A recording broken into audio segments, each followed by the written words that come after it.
Live and Let Live by VMS Part 3. The RM Nuzzle Ecosystem 6 Pillars of Second Life Transformation.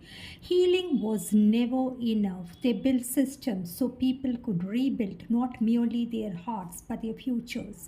When Meera and Rajiv first began, they believed loneliness was a central wound of later life that were wrong.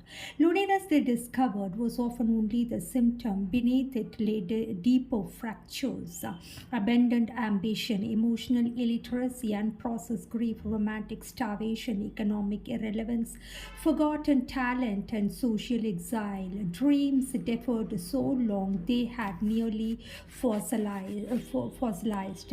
And so Aurum Nuzzle evolved from sanctuary into infrastructure, not one program, a civilization of second chances. They designed 6 foundational pillars, each one answering a different cry from the aging soul. The first one, emotional rehabilitation clinic. Not all scars are visible, some are inherited through years of silent endurance. These clinics became the beating heart of Aurum Nuzzle, not psychiatric institutions and not pity centers, not sterile counseling rooms. They were emotional restoration sanctuaries for those over 50 carrying marital emptiness, widowhood, empty nest grief, betrayal trauma, retirement identity collapse, repressed sexuality, caregiver burnout, and lifelong emotional invisibility.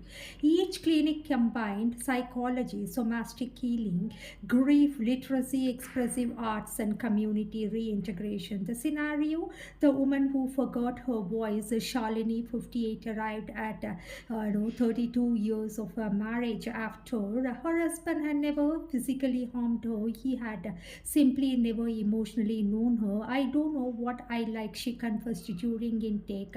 What do you mean? Mira asked gently. Shalini stared blankly. I know everyone else's tea performance. I do not know my own favorite color. That sentence became case study famous. For months, Shalini underwent identity reconstruction therapy and mirror sessions, performance rediscovery exercises, boundary work, creative experimentation. At 60, she launched a textile design cooperative. Her first public speech began, I came here unable to choose tea. Today, I choose my life. The next scenario, Raghav, 63, a retired military officer, entered after his wife's death, not because he missed her romantically, but because he realized that he had spent 40 years never discussing fear. I protected nations, he told Rajiv. I never learned how to protect my own tenderness. In masculinity rehabilitation circles, he cried publicly for the first time, not for loss alone, for emotional literacy. He later became mentor to other men. And the global online communities, geography should never imprison healing. Not everyone could relocate. So Aurum Nuzzle built digital sanctuaries, secured moderate multilingual platforms where people over 50 from across the world connected through grief forums, reinvention circles, and late life divorce groups, widowhood support, and interfaith discussions, creativity labs, ethical companionship channels. So superficial and only and not superficial scrolling, only intentional belonging. Career relaunch programs, retirement from one life should not mean irrelevance in all others. Millions over 50 possess extraordinary expertise, but had been culturally shelled, and Aurum Nuzzle reignited them through entrepreneurship incubators, skill certifications, consulting relaunchers, digital literary labs, and creative monetization. The scenario, grandma goes global. Padma, 68, had spent decades perfecting traditional pickles. Her grandson uploaded one Aurum Nuzzle supported video. Within a year, Padma's pantry exported internationally. She laughed in an interview. They told me to rest. I became a CEO. The next scenario, retired teacher to policy advisor. And here again, we can see Yes, a former history teacher became educational consultant for international curriculum, and a former history teacher became educational consultant for intergenerational curriculum. Unlived dreams grants. The cruelest myth is that some dreams have expiration dates, but this became RM Russell's most beloved initiative, micro to macro grants for dreams abandoned due to marriage, poverty, gender norms, and parenting, war, and duty. Applicants simply answer what part of you still waits. For example, the pilgrim. 73-year-old Esther always dreamed of seeing Jerusalem, Varanasi, and Santiago, not for religion alone but spiritual anthropology. She wrote, I raised sick children, I buried two, I postponed myself respectfully. Now I wish to walk. Aramnazel funded her world pilgrimage. She returned and wrote, my knees hurt, my soul doesn't. Okay. The next example, a dancer widow's dream of learning tango at 69 became an international documentary, The True Legacy. Each pillow did more than help people. It dismantled the space architecture, and people once discarded by systems became artists, lovers, travelers, leaders, students, mentors, and builders. And through every clinic, forum, grant, fellowship, and relaunch, Mira and Rajiv kept proving one revolutionary truth: aging is not losing a possibility. It is often the first time possibility finally belongs to you, because Aram Nestle was never built merely to extend years. It was built to restore unlived lives. Among the most vulnerable were those seeking not merely purpose but soul connection. The elderly society had assumed stopped yearning romantically. Second Life exposed that lie brutally. At one retreat, a 68-year-old former school principal confessed, my husband and I lived 40 years respectfully.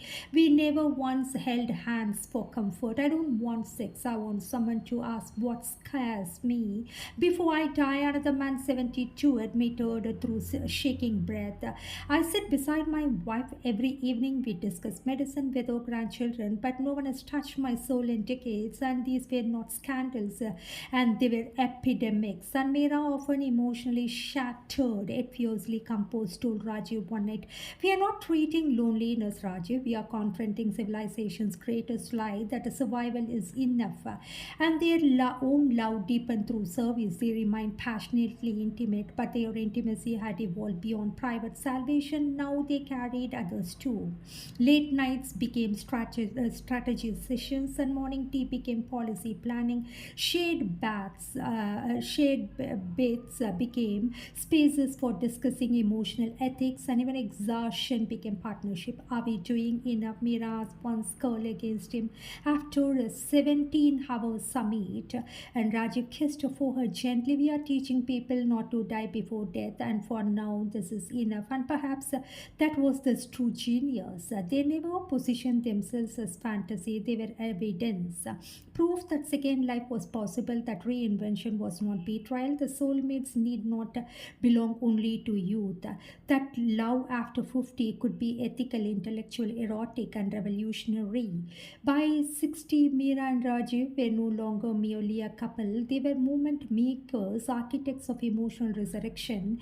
And through critics continued, though power structure resisted, though society struggled to reconcile dignity with disruption, millions had already awakened, and once the soul remembers its right to live, it becomes very difficult to silence. One evening after a global summit attended by thousands, Meera and Roger returned home exhausted. They stood on their balcony, city lights below them. The world changed irrevocably because they had once dared answer a stranger's message. Amira smiled softly. Do you ever think, she asked, what would have happened if I never replied? Rajiv looked at her. The woman, the revolution, the love of lifetimes. Zeri whispered, then two people would have remained lonely, and millions might never have known they did not have to. And beneath the silver hush of evening, they stood hand in hand, not merely lovers, but proof that the second half of life can be loudest, bravest, and the most beautiful chapter of all. Aram Nuzzle, the architecture of Second Life, they did not build shelters for the old, they built kingdoms for the unlived. At first, it had been letters, then testimonies, then tears, then movements, and then money. Not the vulgar money of opportunities, not the manipulative money of institutional greed, but the astonishing borderless pouring forth of a human belief. Donations began quietly. One retired teacher from Kerala sending her pension savings for women like me, a widower in Melbourne contributing in memory of the companionship he never found, a former diplomat from Nairobi funding an entire retreat center after writing, "You are not extending life, you are restoring meaning." And then the floodgates opened. Corporate sponsorships, philanthropic trust and diaspora communities, private investors and elder rights coalitions, and late life reinvention fellowships. Funds arrived from countries Meera and Rajiv had never visited, carrying one universal message: and build more. Because rehabilitation alone, they realized, was not enough. Therapy could heal and community could restore, but millions needed something more radical: a place to live, not an old age home, not abandonment facilities disguised as care, not sterile institutions smelling faintly of medicine and resignation. No, they needed dwelling, sanctuary, a second homeland. And they built the rehabilitation, a sterile rehabilitation. It is more of a needed dwelling and a sanctuary, which a second home, a world where aging was not treated like decline but redesigned. The revelation came after Meera visited a luxury retirement center outside Pune. It was immaculate, beautiful lawns, clean corridors, medical efficiency, and spiritually devastating. People were cared for but not alive. An elderly former Kathak dancer sat by a window, staring at her own arthritic hands. "Do they have music classes here?" Meera asked gently. The woman smiled without joy. "They have both. They have blood pressure checks," another man. A retired chef confessed. "They monitor my diet beautifully. No one lets me cook." And the 65-year-old widow whispered, "My children say I'm safe here, but safety is not at the same as living." That night, Meera returned shaken. Rajiv found her on their balcony, not crying but was visionary. "They don't need supervision," she said. Rajiv waited. "They need freedom." And thus was born Aurum Nuzzle, not merely a project, a revolution in dignified aging, named not for vanity but philosophy. Rajiv, Meera, Nuzzle, to rest, belong, rebuild. I repeat, Aurum Nuzzle, Rajiv, Meera, Nuzzle, to rest, belong, rebuild. And the free communities for life started. They beyond obligation, their mission was audacious, and to create expansive, luxurious, emotionally alive residential ecosystems across every state and eventually every continent for people over 50 seeking reinvention, companionship, solitude, creative exploration, healing, romance, purpose, and freedom. Not everyone wanted the same second life, and Aurum Nuzzle honored that. And the philosophy, 8 doors to a second life, and growing older was never meant to be a slow disappearance. It was meant to be a return to self, to desire, to unfinished songs, and to future society forgot to imagine. For generations, old age had been narrated incorrectly, as though life after 50 or 60 should gracefully shrink, as though desire must become memory, as though duty completed one's remaining years should be measured only in caution, medication, and waiting. Meera and Rajiv rejected the lie with breathtaking defiance. At Aurum Nuzzle, they did not offer retirement, they offered a renaissance. Not everyone who arrived came broken. Some came exhausted, some widowed, some betrayed, some finally secure yet emotionally homeless, some lonely without marriages, some vibrant but unseen, some carrying buried talents that had waited decades for permission. And so Aurum Nuzzle was built upon 8 sacred pathways. Not rules, not obligations, only possibilities. The first, reinvention, the courage to become again. You are not finished simply because your first life exhausted. Reinvention was often the first trembling doorway, not because older people lacked wisdom, but because many had lived so long inside assigned identities that freedom itself felt frightening. Mother, father, provider, widow, a retiree, and caretaker. These roles, though honorable, had too often become cages mistaken for purpose. At Autumn Nestle, reinvention began with one haunting question: who are you when obligation loosens its grip? For 62-year-old Lata, the answer was painter. After 40 years of married domesticity and invisibility, she touched watercolor for the first time in an Autumn Renzel studio. Her hands trembled. Is it foolish? She whispered to Mira to begin now. Mira smiled. It would be tragic not to. Within 3 years, Lata's exhibitions traveled internationally under the title Late Blooming is Still Blooming. For former banker Iqbal, reinvention meant music school. For 70-year-old homemaker, it meant learning law. For retired colonel, organic farming. Reinvention was not rebellion, it was a resurrection. Companionship to be witnessed again. At every age, the heart still longs for someone who says, I see you. Loneliness is later. Life was rarely about physical solitude, it was about witnessed existence. Many residents had spent decades in homes full of people, yet starved for emotional companionship. At Autumn Nuzzle, companionship was not reduced to marriage, it was friendship, kingship, shared tea, walking partners, and intellectual intimacy. Late night grief listeners. 74-year-old Jews, widowed and emotionally silent for years, met Savitri, a former literature professor who challenged him to read poetry aloud. Their companionship began with Shakespeare. It evolved into sunrise walks, political arguments, and eventually holding hand, not because they needed a rescuing, but because being deeply seen remains scared even late. After 60, Savitri laughed once. I discovered flirting can involve quoting Neruda. Companionship taught residents this: you are never too old to matter intimately.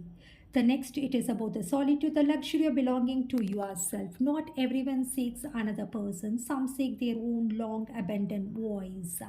For some, second life did not require romance, it required silence, it chosen solitude, not imposed neglect, because one of Autumn Nestle's most profound offerings, private cottages, libraries, gardens, private enclaves, and mountain retreats, and women who had never spent 1 week alone without deserving someone discovered astonishing truth. A 68-year-old grandmother from Coimbatore, after moving into a solitary garden cottage, wrote, for the first time, my thoughts have room. She learned astronomy, journaled nightly, traveled solo to Bhutan, and solitude was not emptiness, it was sovereignty, not loneliness, self-reunion. The next chapter, it is about the creative exploration, the unfinished songs.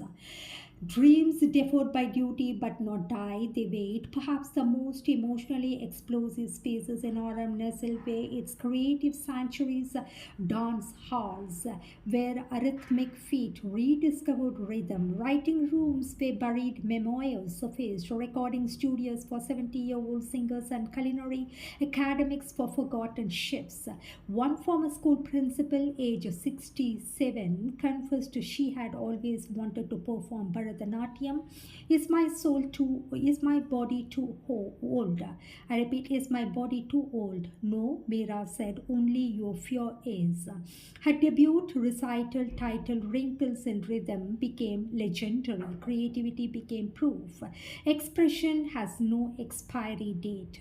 Healing, the gentle repair of invisible wounds. Some people arrive not broken by tragedy but worn thin by decades of being emotionally postponed. Healing at Aurum Nasal was a sacred, layered, and deeply dignified, not correction, compassionate restoration.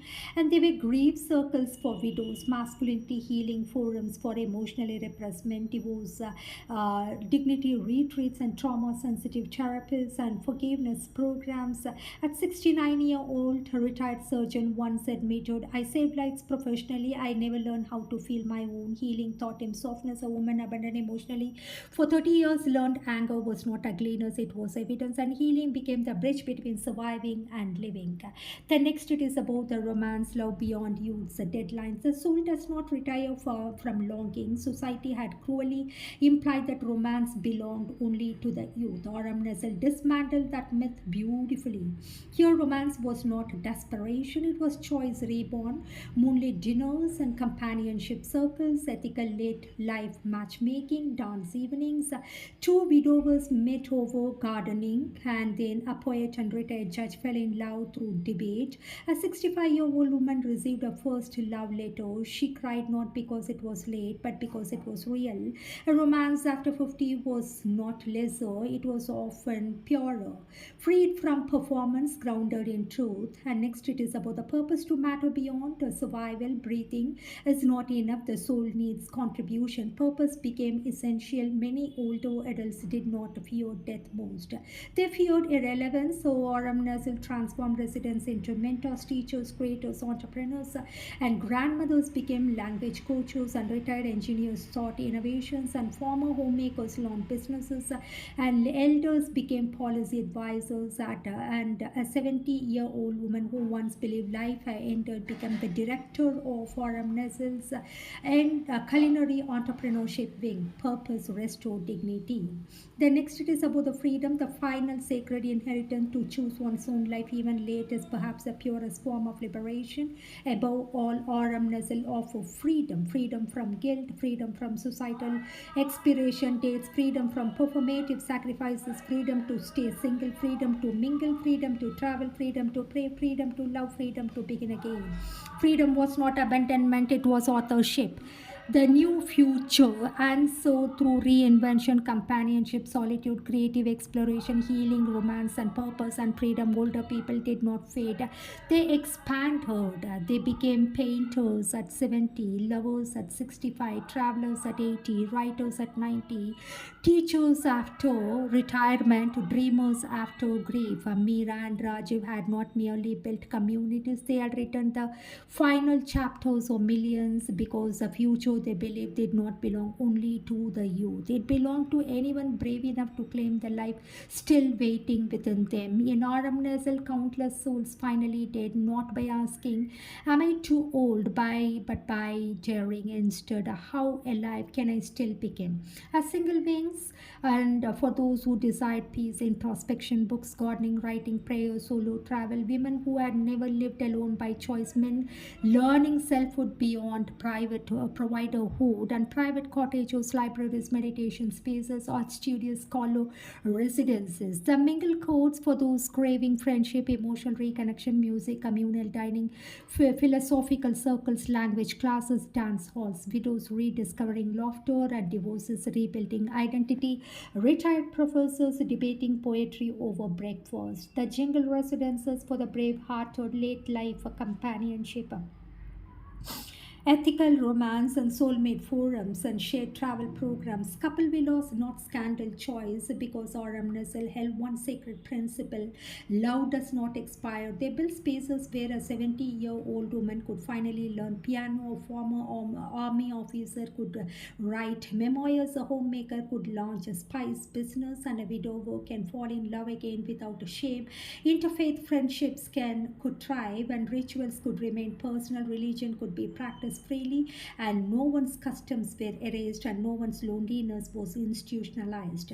And there were prayer rooms for all faiths, temple bells beside reading launches, and Eid feast beside Christmas choirs, bhajans beside jazz nights, and vegan kitchens beside regional culinary labs. And difference was not erased, it was dignified.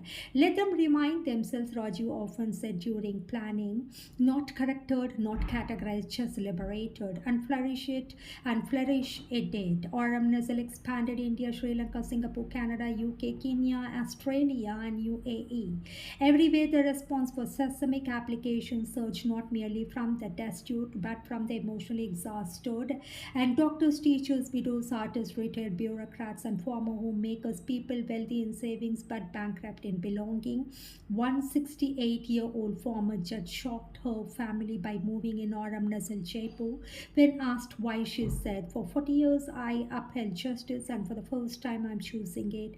A 72-year-old couple married but emotionally estranged for decades chose separate cottages within the same campus. Distance, the wife smiled, saved our friendship. A 60-year-old and 63-year-old poet met in the Aurum Nazal, Kerala, writing retreat, co-authored best-selling memoirs. But with growth came scrutiny, and scrutiny came viciously. Media channels accused international fund laundering, luxury cult for rebellious seniors, and is Aurum Nazal breaking Indian family systems? Where is the money going? And political factions demanded audits. Social organizations protested family disintegration. Religious groups feared ideological corruption. At this time, Mira Rajiv were ready, not defensive, documented every rupee, every donation, every property, every salary, every sponsorship, publicly accessible, transparent dashboards, independent audits, cross-border compliance, volunteer councils, resident rights boards, and Rajiv's discipline was surgical. Transparency, he said, is not our defense, it is our architecture. At a nationally televised inquiry, one hostile journalist demanded, "Dr. Meera, how do you justify encouraging older people to leave traditional structures?" Meera smiled, not arrogantly. "Historically, we are not dismantling families, we are dismantling emotional imprisonment. Is a family built on love? Aurum Nazal will never threaten it if it is built only on guilt. Perhaps the problem was never us." The clip became global and support tripled. Volunteers multiplied too. Doctors offered free clinics, artists taught workshops, and chefs trained residents. And young professionals joined intergenerational initiatives. Unexpectedly, Aurum Nazal became more than elder liberation. It became social healing. The young learned aging need not require despair. The old learned life need not conclude with the uselessness. And through it all, Meera and Rajiv remain astonishingly unchanged in one vital way. They never monetized pain exploitatively. They prospered, yes, but wealth remained movement fuel. Their earnings funded expansion. Their fame funded dignity.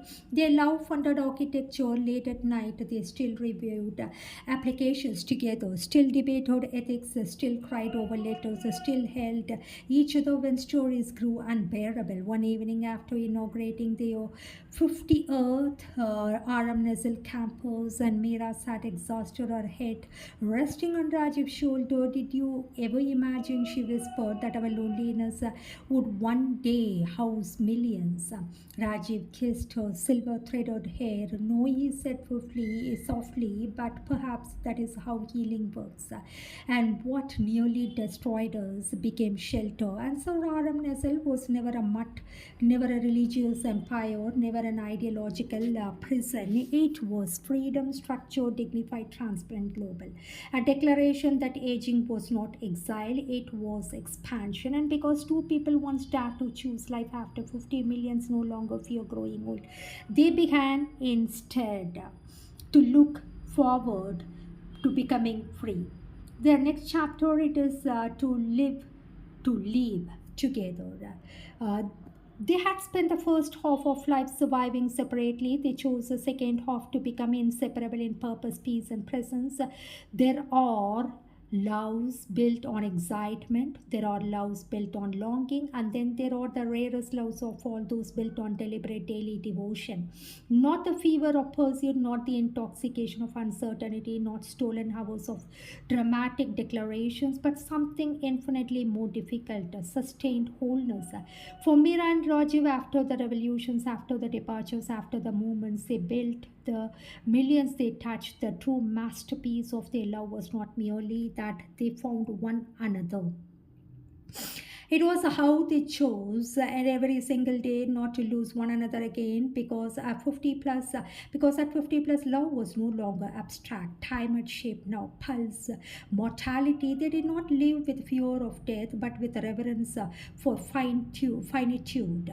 And they understood yet youth often ways. Forever is never promised. Presence is. And so they made a vow beyond romance. No more emotional absences, no more postponed living, no more waiting for someday. If life had granted them this second half, they would inhabit it fully, hour by hour, second by second, breath by breath together. Their mornings began before sunrise, not out of discipline alone, but gratitude. In the silver hush before dawn, while the world still floated between sleep and becoming, Mira would awaken first, as she often had throughout her life. Not only awakening no longer meant duty, it was invitation. She would lie still for a few sacred moments, watching Rajiv asleep beside her, touching his head and brushing his hair and kissing him, and admiring his aging gracefully.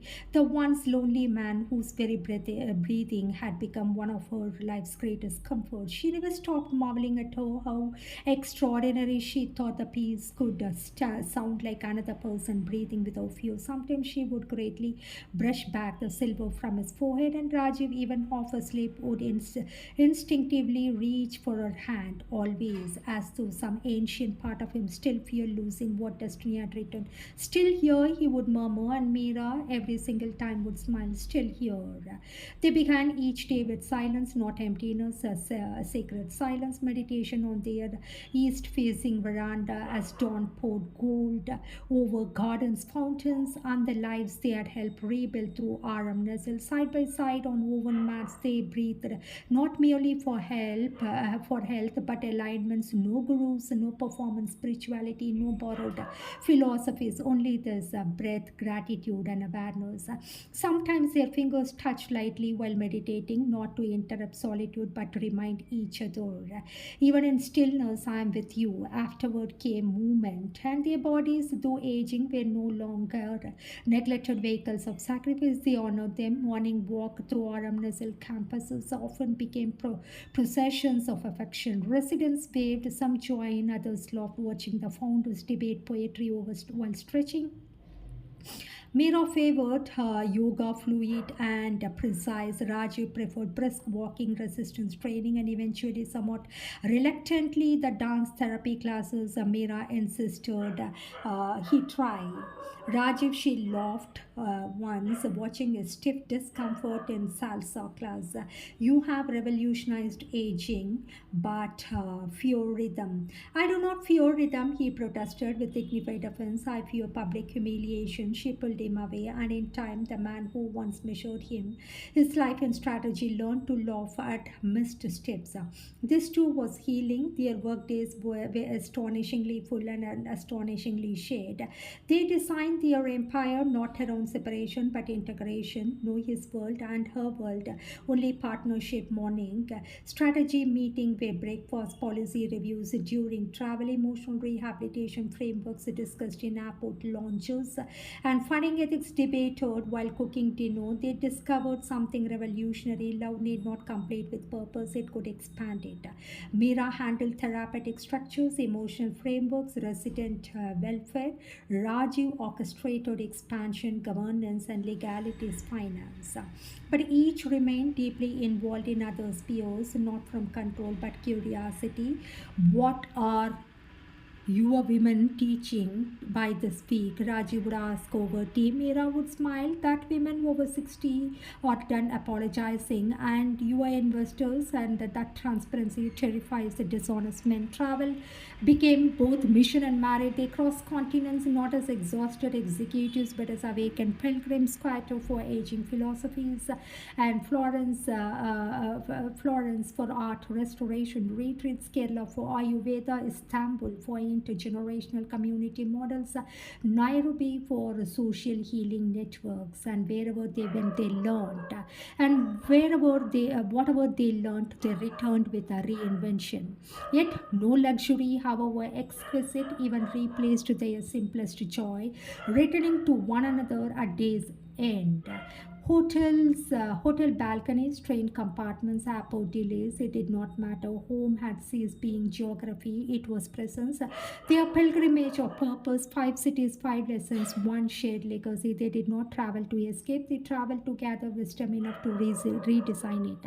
When Meera and Rajiv crossed 50 and chose not merely love but conscious reinvention, travel ceased to be tourism and it became scholarship and spiritual anthropology, a pilgrimage toward understanding how different civilizations honored aging, memory, healing, and second life. Each destination became more than geography, it became philosophy. They did not go searching for luxury, they were searching for answers. How does one age beautifully? How does one heal without erasing pain? How does one rebuild identity after duty? How does society transform elders from dependence into wisdom bearers? And so, hand in hand, a notebook in pocket, curiosity alive, they traveled. Kyoto, aging as grace, silence, and reverence, grew older like a temple garden, not diminished but distilled. Kyoto was not loud in its teachings, it whispered. In moss covered Zen gardens, tea ceremonies, autumn maples, and ancient wooden corridors, where time itself seemed to walk more slowly, Meera and Rajiv encountered a radically different relationship with aging. Here, elders were not rushed away from relevance, they were refined. Kyoto taught them ikigai, purpose not as ambition, but as daily reason to rise. They spent mornings in temple courtyards watching 80-year-old calligraphers practice brush strokes with breathtaking patience. One monk told them, "Your wrinkles are not decay, they are visible scripture." Meera wept quietly after that because of much of her life age had been framed as loss, and Kyoto reframed it as sacred authorship. Rajiv became fascinated by Japanese elder communities where retirees appreciated in crafts and philosophy and local ecology rather than disappearing into passive retirement. They are into active retirement. From Kyoto, they brought home reflective aging programs, purpose circles, silence retreats, ritualized mornings, and ikigai mapping workshops for RM Nazal residents. Kyoto taught them aging is not survival, it is a refinement. And from Florence, restoration, beauty, and art are becoming again. Nothing beautiful is discarded merely because time has touched it. Florence changed Meera profoundly, walking through restoration studios where centuries old paintings were repaired and not repainted, not replaced, but lovingly restored. She saw herself and millions like her. One elderly female conservator, aged 73, and said, while restoring a cracked Renaissance portrait, we do not erase damage, we honor original brilliance while healing what time fractured. Meera stood motionless. This, she realized, was emotional rehabilitation, not pretending wounds never existed, restoring life without erasing history. Rajiv, meanwhile, studied artisan guilds and were older craftsmen remain masters, not obsolete burdens. Florence became R.M. Nazal's model for late life creative schools, writing residencies, and art restoration therapy, unfinished dreams fellowships, beauty after grief programs. Residents who once believed they were too late became painting, sculpting, singing, and writing memoirs. Florence taught them you are not too damaged to become magnificent again. And next, visiting Kerala, healing the body that carried forgotten pain. The body remembers sacrifices, the mind was forced to normalize. Kerala was not philosophy, it was embodiment. Among monsoon rains, coconut groves, backwaters, ancient Ayurvedic sanctuaries, Meera and Rajiv encountered healing not as symptom suppression but by rebalancing. For decades, they had treated emotional suffering psychologically. Kerala reminded them trauma also lives in the body. Meera underwent traditional therapies and was startled by how much grief surfaced physically. An Ayurvedic physician spoke of doshas, imbalance, digestion, sleep, touch, and seasonal alignment. For the first time, RM Nazal expanded wellness to include personalized healing retreats, massage therapy, breath work, emotional nutrition, trauma sensitive movement, and sleep restoration sanctuaries. Kerala taught them a second life requires not only a healed heart, but a reclaimed body. And about Istanbul, generations must meet, not segregate. Wisdom withers when isolated. Istanbul straddling continents became the blueprint for intergenerational design in bustling bazaars, rooftop tea houses, and communal spaces where elders and youth naturally coexisted. They observed something powerful: older people were not hidden. They remained socially woven. Grandparents debated politics with students, and retired mentored entrepreneurs, and widows taught culinary traditions. Young artists collaborated with aging musicians. And Aurum Nazal had initially focused on elderly autonomy. Istanbul revealed the danger of age segregation. Mira and Rajiv introduced youth elder mentorship labs and shared campuses, skill exchanges, grandparent and residence programs, intergenerational entrepreneurship. And Rajiv often said after Istanbul, we do not honor elders by isolating them comfortably. We honor them by integrating them meaningfully. Istanbul taught them community is continuity, and in Nairobi, healing must be social, not merely personal. No soul fully heals while society remains fractured. Nairobi transformed Rajiv through grassroots resilient networks, trauma healing circles, and women's cooperatives and community-led rebuilding programs. They discovered that healing could also be economic justice, not pity. Empowerment. They met elders who had survived conflict, displacement, poverty, and abandonment. Eight were rebuilding through cooperative systems. One Kenyan community leader told them, do not rescue people into dependence, restore them into contribution. This shaped RM Nestle forever. Residents were no longer passive beneficiaries, they became teachers, artisans, entrepreneurs, counselors, caregivers. And RM Nestle expanded into social enterprise, handmade goods, culinary ventures, elder tourism, consulting, publishing, and Nairobi taught them healing becomes complete when dignity includes contribution. The written one global philosophy, one shared dream. When Mira and Rajiv returned from these journeys, they did not bring souvenirs, and they brought systems. Kyoto gave them reverence, Florence gave them restoration, Kerala gave them embodiment, and Istanbul gave them continuity. Nairobi gave them social justice. Aurum Nazal evolved them sanctuary into civilization redesign. One evening, after years of global travel, seated together beneath a banyan tree on an Aurum Nazal campus, Rajiv asked, which place changed us most? Mira smiled, all of them. Then, after a purpose, she placed her hand over his, but none more than us. Because ultimately, every philosophy they gathered abroad had only affirmed what their own lives had already proven: that aging could be beautiful, that brokenness could be restored, that bodies deserved healing, that generations needed each other, that dignity required freedom, and above all, that is never too late to begin again if one has the courage to live and let live. Cooking surprisingly became one of their deepest intimacies, not because they lacked staff, but because nourishment for both of them had once been duty. Now it became art. Rajiv chopped with engineer like precision. Mira cooked intuitively, emotionally, transforming ingredients as though feeding memory itself. Their kitchen became laughter, arguments over spice levels, music from old ghazals to jazz aprons, and flower on cheeks, and late night soups after emotionally difficult resident stories. Sometimes they hosted communal dinners where Aram Nazal residents taught recipes from old homelands. Food became archive, and healing became edible. Entertainment too was reclaimed. They watched films not for distraction but discussion, danced on the monsoon rains, and read poetry aloud, took road trips without itinerary, sang badly and proudly. Rajiv, once emotionally restrained, developed a dangerous affection for old Kishore Kumar songs. Meera, to his delight, mocked him mercilessly.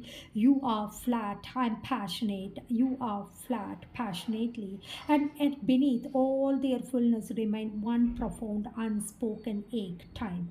Not fear, awareness, and they had behind it. Every birthday was both a celebration and sacred accounting. How many more dawns, how many more journeys, how many more ordinary miracles. One winter evening wrapped in shawls. On their hillside retreat, Mira finally voiced what both had long carried. When the final call comes, she whispered, "I do not fear death." Rajiv turned. "What do you fear?" Mira's eyes glistened. "That one of us may have to remind." The silence that followed was not desperate, it was love's deepest vulnerability. Rajiv took her hand slowly, reverently. "We cannot command how we live," he said softly, "but until then, we will leave each other while living." And so they prayed, not childishly, not demandingly, but tenderly. "If possible, let us go close, and not necessarily together, but never emotionally apart." This awareness transformed everything. Not petty fights prolonged, no ego left overnight, no affection withheld for pride. If conflict arose, it was resolved before sleep, and not from perfection but urgency. They had lost too much time already. As years unfolded, their residents noticed something extraordinary. Mira and Rajiv did not merely teach reinvention, they embodied serene completion, not codependence, unity. Their love was not loud with insecurity, it was calm with certainty. No individual ambition overshadowed shared purpose, no secret hunger fractured peace. They had become, in the truest sense, spiritual companions, not saints, not ascetics, and simply two human beings who had finally aligned love, labor, joy, mortality, and meaning. By 70, they had become living philosophy. Their presence alone comforted people terrified of aging, because they proved life after 50 was not decline. Life and love after pain was not impossible. Purpose after duty was not fantasy. Peace after chaos was not privilege, it was choice. And perhaps their greatest achievements was not Aram Nestle, not global moments, not wealth, not legacy. It was this: when they looked back, there was no bitterness left, no major unlived dream, no private resentment, no aching what if, only gratitude.